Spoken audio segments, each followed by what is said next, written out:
Olá, meu amigo corretor, minha amiga corretora. Antes de qualquer coisa, vou pedir a sua ajuda.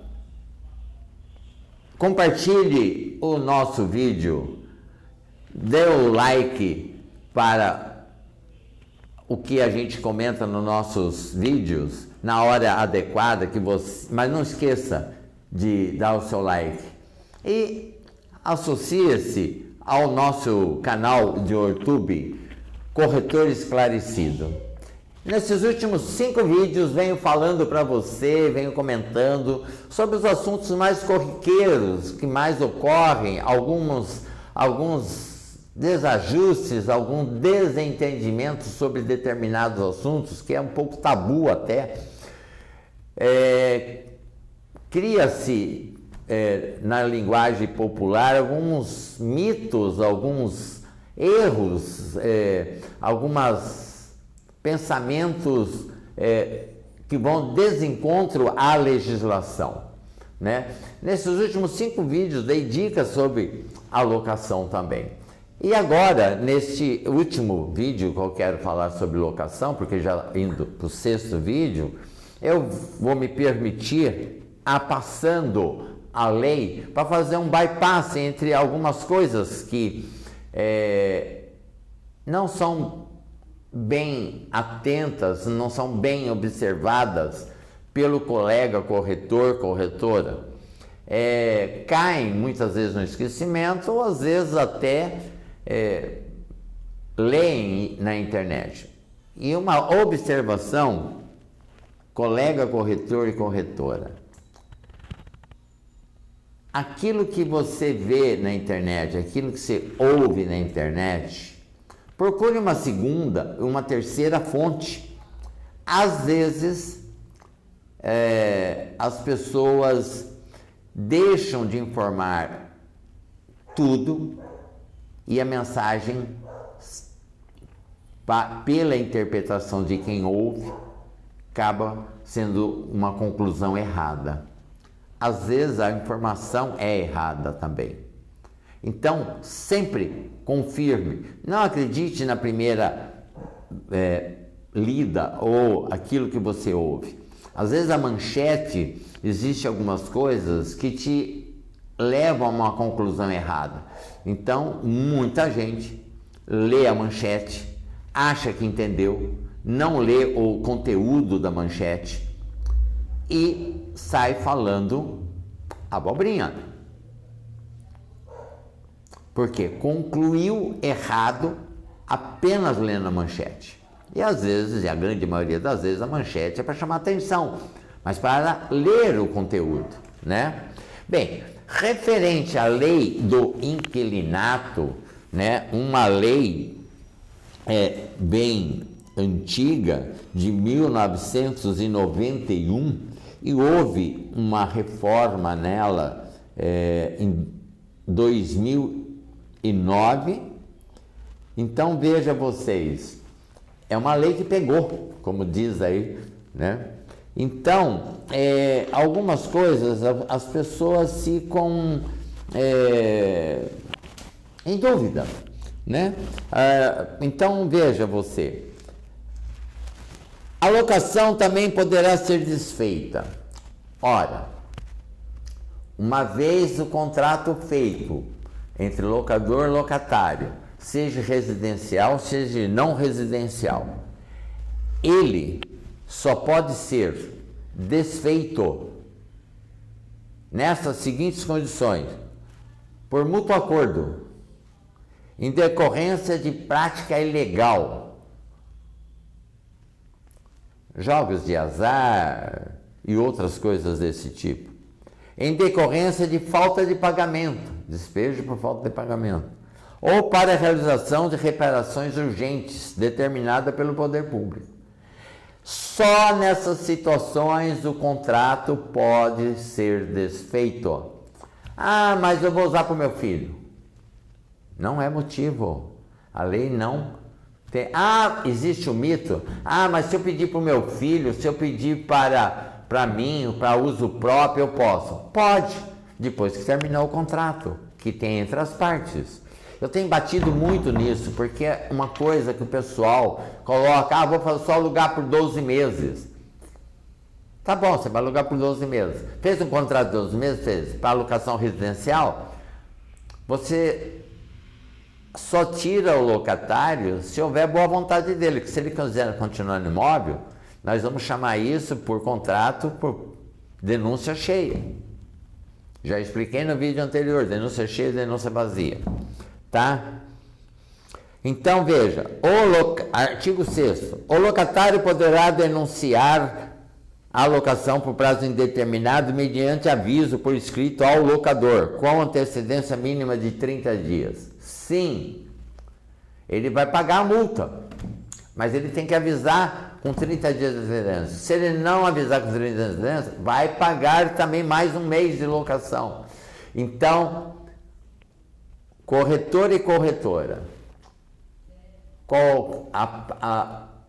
o locador não pode rescindir o contrato, mas o locatário pode. Desde que avise com 30 dias de antecedência e vai pagar a multa proporcional. Mas o inquilino locatário está sendo transferido. Ora, se ele trabalha numa rede de lojas e apresentar à administradora que ele está sendo transferido e vem uma carta da Pernambucana, Açaí, Ponto Frio, né? Camargo Correia e assim por diante, o inquilino tem que avisar com 30 dias antes, sempre. Vai pagar multa porque ele quis mudar de casa, porque ele quis mudar de cidade, ou porque ele se separou da mulher, ou N motivos, vai pagar multa. Avisar 30 dias antes, porque ele está sendo transferido, ele vai apresentar a carta da empresa da transferência dele. Já peguei casos, já passei por essa experiência, da pessoa vir e dizer e dar os 30 dias de aviso para não pagar a multa, ele diz que está sendo transferido. E nós só aceitamos se houver a carta da empresa. Aí, de repente, ele trabalha numa firma que é só localizada aqui na nossa cidade e que não existe outra na cidade que ele está indo. Falso, informação falsa. Às vezes ele consegue, porque ele conhece o contador ou ele conhece alguém da contabilidade da empresa e ele, querendo se safar da multa, ele pede uma carta de transferência. Ora, isso é observado, tá? Então, corretor, aí está mais uma dica, tá? Na ausência desse aviso dos 30 dias, o inquilino ou locatário é obrigado a pagar 30 dias de aluguel. Olha, eu estou saindo amanhã. Olha, eu estou entregando a chave. Tá bom, você vai me pagar 30 dias de aluguel, porque a tua obrigação era de avisar. Eu faço constar isso em contrato? Sim. Tá na lei? Tá. É chover no molhado? É, mas ele não pode alegar ignorância. Ninguém pode alegar ignorância à lei. Todo mundo sabe que não pode matar, mas por quê? Porque está na lei. Porque também a parte moral, ética. Na lei do inquilinato, ninguém pode alegar ignorância à lei. Eu não sabia. Mas está na lei. Mas independentemente disso, eu coloco no contrato, para ele não alegar a ignorância, tá? Bem, fora isso, nós temos aqui uma coisa também interessante. Às vezes o fiador quer sair do contrato. Pouca gente entende sobre isso, pouca gente também pergunta sobre isso, mas já passamos por alguns casos quando o fiador não quer mais ser fiador. O contrato do inquilinato, como conhecida é, diferentemente do Código Civil, porque lá no Código Civil o fiador pode deixar de sê-lo a qualquer momento, desde que o fiador se manifeste nesse sentido. Mas no contrato de locação, o fiador, ele é responsável até a entrega das chaves. Antes das alterações ocorridas pela Lei 12.112 em 9 de dezembro de 2009, o fiador só era responsável até a chave se constasse no contrato. Mas tantos julgados nesse sentido colocaram então na lei do inquilinato que o fiador não é pelo prazo do contrato, porque o inquilino fica 30 meses, seguiu o contrato, 30 meses. Passou os 30 meses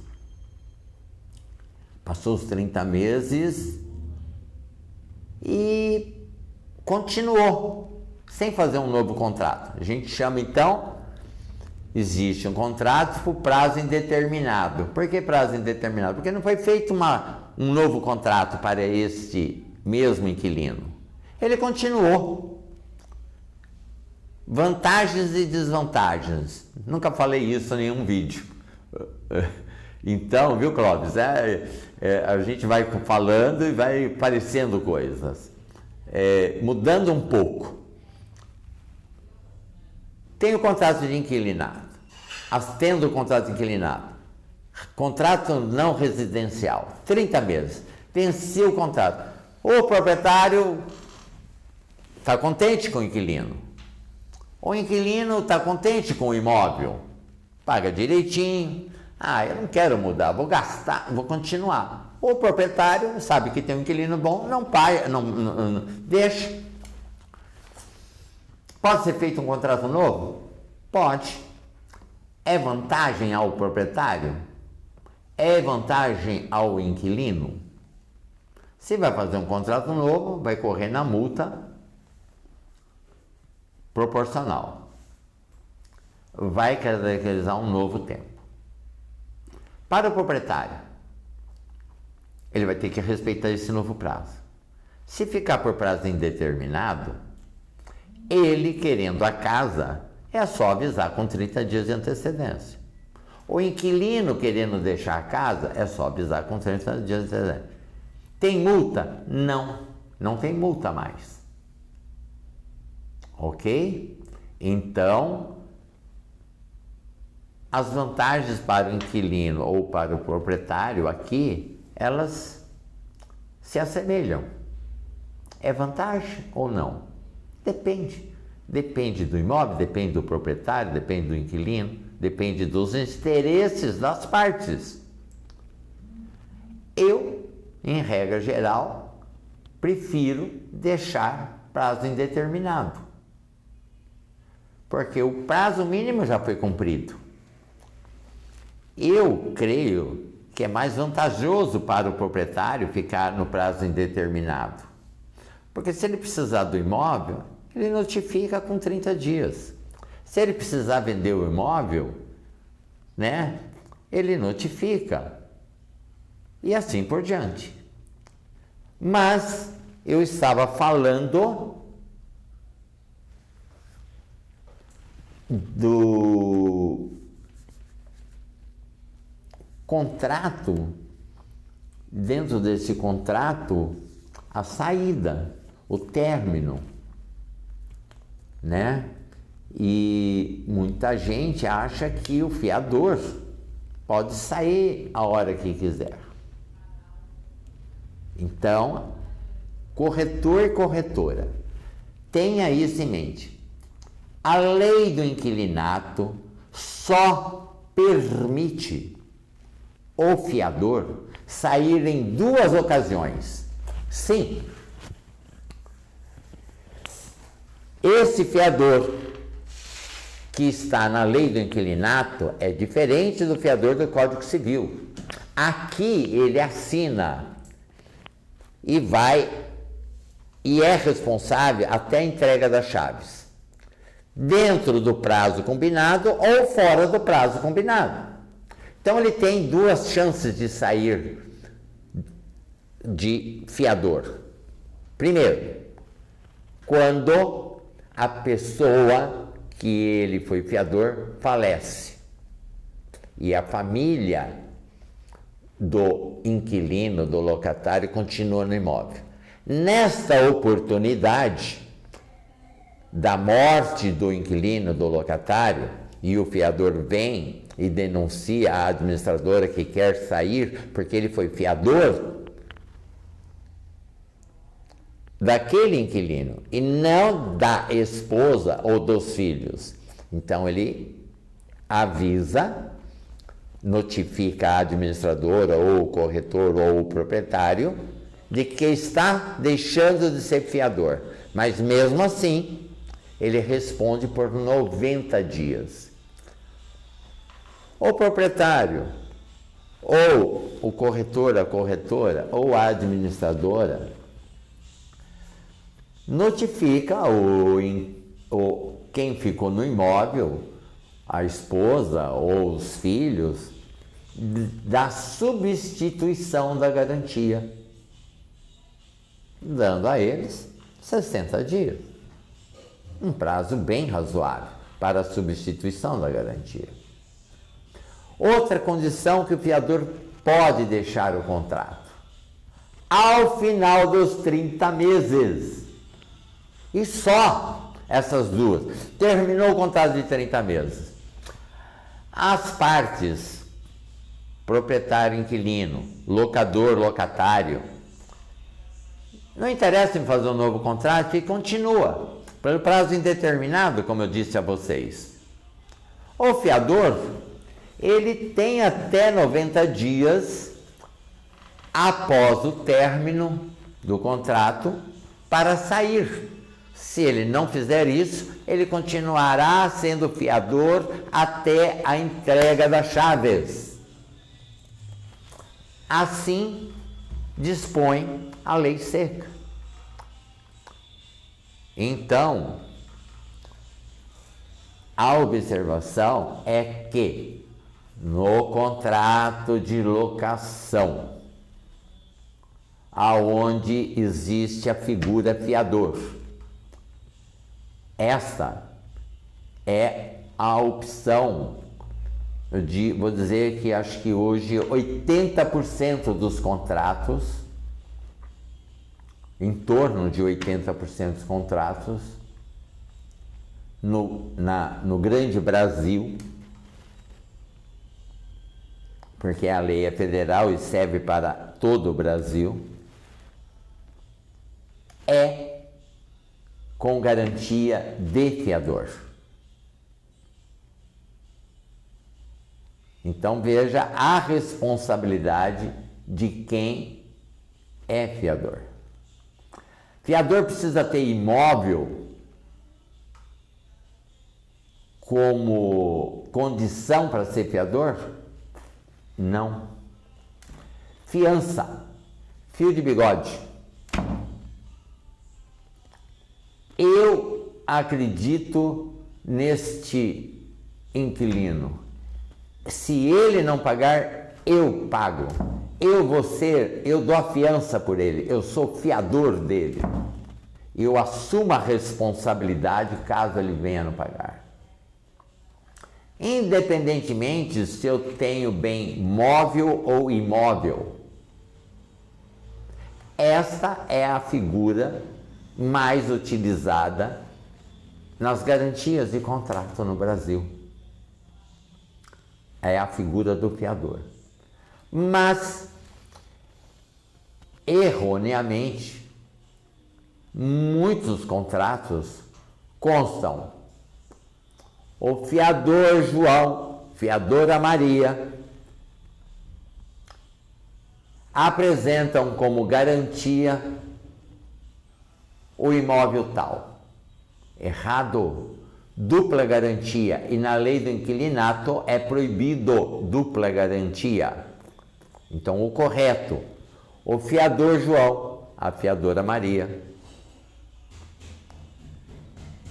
apresentam como idoneidade financeira possuírem imóvel tal, matrícula tal. Vejam a diferença. A grande maioria, esmagadora, em todos os contratos que eu vi fora daqui do nosso escritório, erroneamente fazem a dupla garantia, porque eles vinculam fiador dando a garantia de um imóvel. Fiador é fiador. Agora, eles podem, só para mostrarem que tem uma idoneidade financeira, apresentar 1, 2 imóveis, 3 imóveis. Em razão da segurança jurídica no nosso Brasil, e idas e vindas, idas e voltas, muitas imobiliárias exigem que o fiador tenha 2 imóveis ou mais de 2 imóveis. Pode. Eu vou alugar. Olha, o proprietário só aceita se o fiador tiver mais 2 ou mais imóveis. Tem imobiliárias, tem administradoras que exigem ainda que o fiador seja da cidade. E assim por diante. Qual a diferença da pessoa ter imóvel na cidade, ser da cidade, ou ser fiador morando em outro lugar e tendo imóvel na cidade, ou o fiador estando em outra cidade com imóvel em outra cidade? Desde que seja no mesmo estado, não vejo problema. Hoje existem empresas que a gente tem, que a gente contrata, que é para fazer análise cadastral. De quem? Do inquilino e do fiador. Do locatário, do fiador e fiadora. Né? Assim,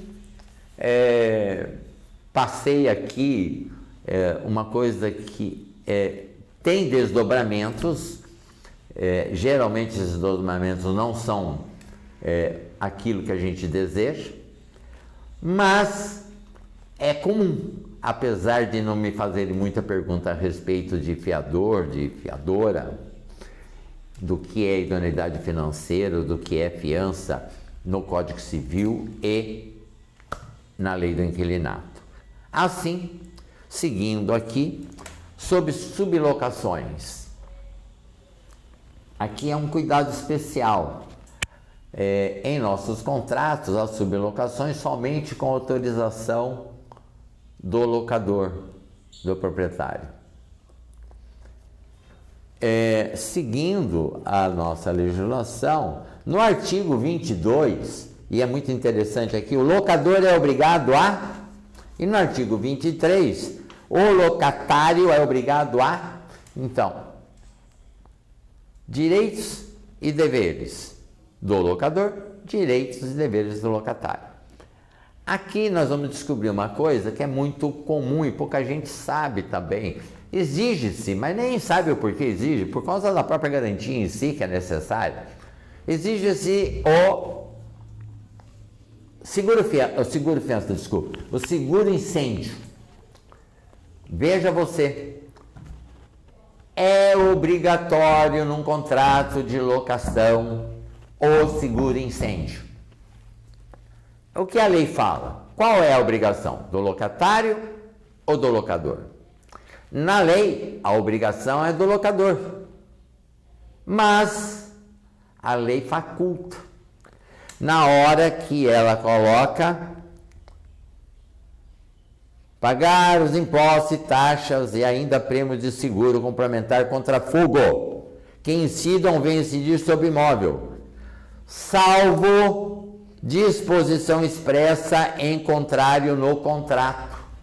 Então, o inquilino, o locatário quer entrar e você diz a ele: olha, tem que pagar o seguro incêndio. O proprietário só aluga para você se você pagar o seguro incêndio. Vai constar no contrato. A lei permite. Então, é obrigatório o seguro incêndio. Na lei fala quem? O locador, o proprietário. Mas ele coloca: salvo disposição expressa em contrário constando no contrato. Então, em regra geral, o seguro incêndio é pago pelo locatário, pelo inquilino, por conta dessa palavrinha, salvo disposição em contrário. No Código Civil existe N artigos aonde A é obrigado e B não, salvo em contrário. Ou seja, a lei fala que para vender um imóvel de A para B, A paga as certidões e B paga os impostos, salvo em contrário, porque o comprador pode pagar tudo, ou o vendedor pode pagar tudo, o que as partes combinarem. Então a lei faculta essa liberdade. É a mesma coisa na questão do seguro incêndio, né? O seguro incêndio, eu vou aqui soltar um graças a Deus, sempre, somente entreguei a chave depois de apresentado o seguro incêndio.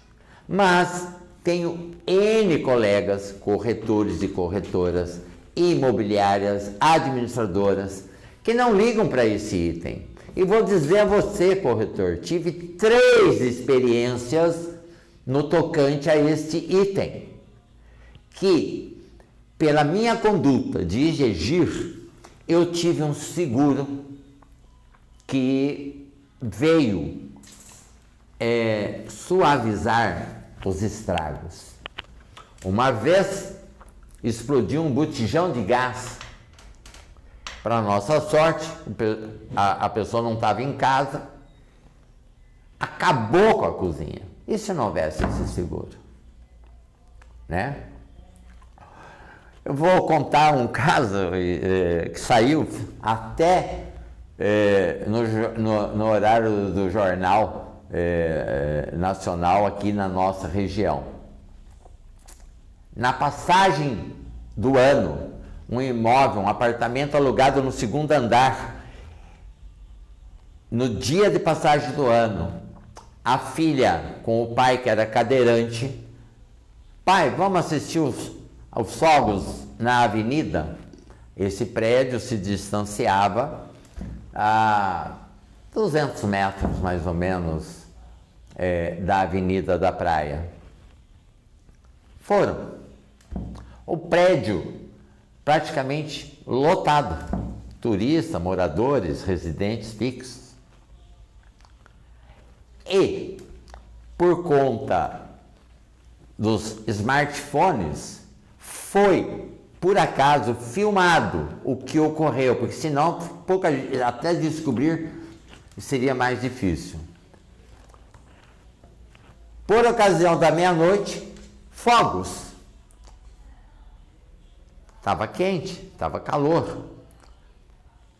Essa menina que levou o pai para ver os fogos na Avenida da Praia, deixou as janelas abertas.